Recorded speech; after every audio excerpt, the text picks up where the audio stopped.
A lot of people don't know how to properly contest shots in 2K15. Well, it's actually pretty easy. In order to properly use the right stick, you're going to want to change your settings and change your right stick direction on defense to absolute. And you're going to want to put your shot contest to always. With all the left-right cheese there is in Road to Playoffs, a lot of people struggle closing out and contesting those threes. So this is pretty much the best way I've found to do it, and I'm going to share it with you guys here. When defending anyone, doesn't matter who you're playing, computer or another player, the main thing you want to keep in mind is you want to make full use of the right stick. And when you pull it down, your guy's going to put his hand up, and that's going to help you contest the shot.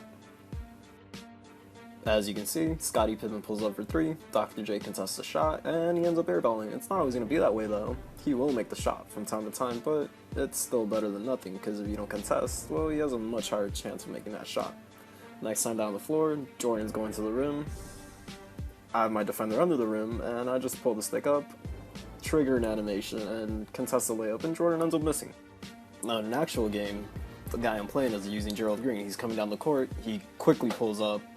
I'm ready for this. I pull the stick down, I get a contestant, and he misses.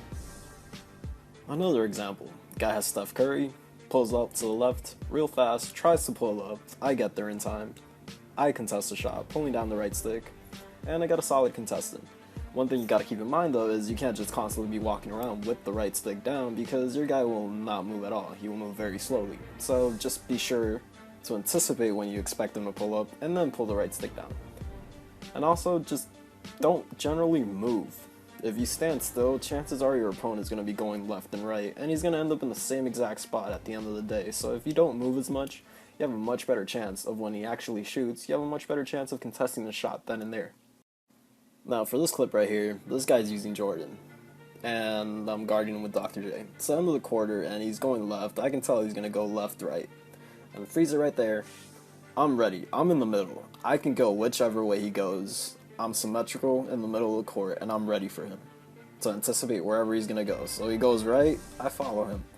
Then I quickly go left. Then I expect him to go right again. By this time, I'm already pulling down the stick because he can't create much separation either way.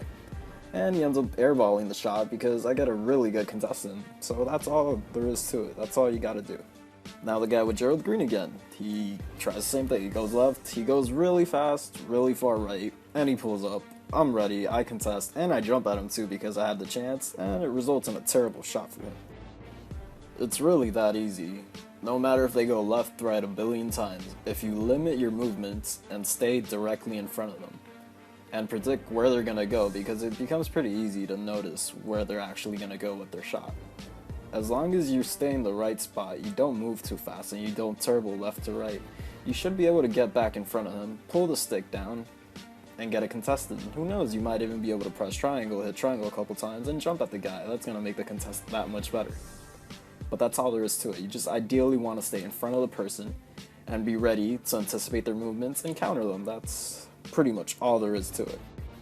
As always, rotating is important when playing defense, and right here I held the right stick down just a little bit too long, and Westbrook got out of position, but I managed to close him out with the Hakeem Olajuwon.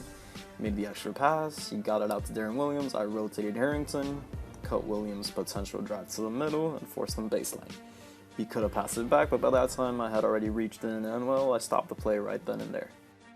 You also gotta pick your poison from time to time. Do you want Dominique Wilkins taking the last shot, or do you want to bait Derrick Rose into taking a long-range shot? I went with Derrick Rose. He missed, and I made him pay for it.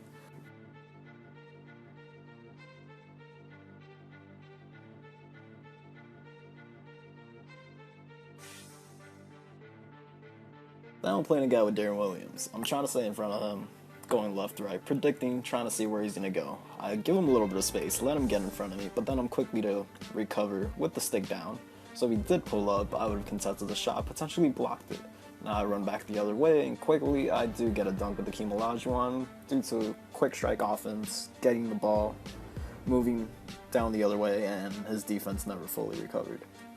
Next time down the floor, he's with Klay Thompson. He quickly tries to go to the baseline, tries to pull up. I recovered.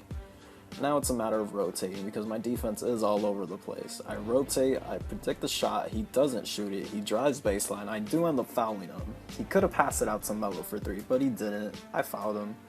No big deal, he could potentially miss one of the 2 free throws, but I made him make that extra pass, and that's what really matters. Because a lot of people will not make that extra pass. They will try to force the issue, and once you take away their left-right cheese and their baseline pull-ups, they really don't know what else to do.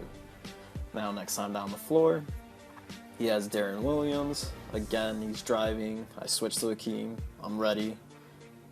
He does beat me, but I switch back to Hakeem, and I get a block. And now, of course, I'm pushing the ball the other way, and I get a dunk in transition with Damian Lillard. That's what you gotta do. Run transition offense. As soon as they miss, you get the ball, push it down the floor, because if they take a bad shot, you gotta make them pay for it. Now, he has a layup right there with Yao Ming, but he wants a 3-pointer, and he gets greedy, so he passes it back out. I rotate properly. Again, he has another layup. He passes it up, gives it to Melo. Melo gives it up. He gives it to Iguodala. Iguodala pulls up, but I'm quickly to recover, and I get in a block with Olajuwon. You gotta be quick. You gotta be quick to rotate and switch players, and be ready to jump at people, because at the end of the day, they're gonna try pulling up when they get a little bit of space, as you saw before. And the key things to remember, well, hold the right stick down whenever you're going to go contest. Don't turbo too much, only turbo when you really have to recover. But if you're playing defense, only using turbo and turboing left to right, you're going to get beat 24/7. I can guarantee that. So limit the amount of turbo you use. If your defense does go all over the place from trying to combat all this left-right cheese, then remember to make the proper rotations. Always try to force them baseline and make them pass the ball back out, because you have a better chance of intercepting the ball that way with one of your other players who are out closer to the perimeter.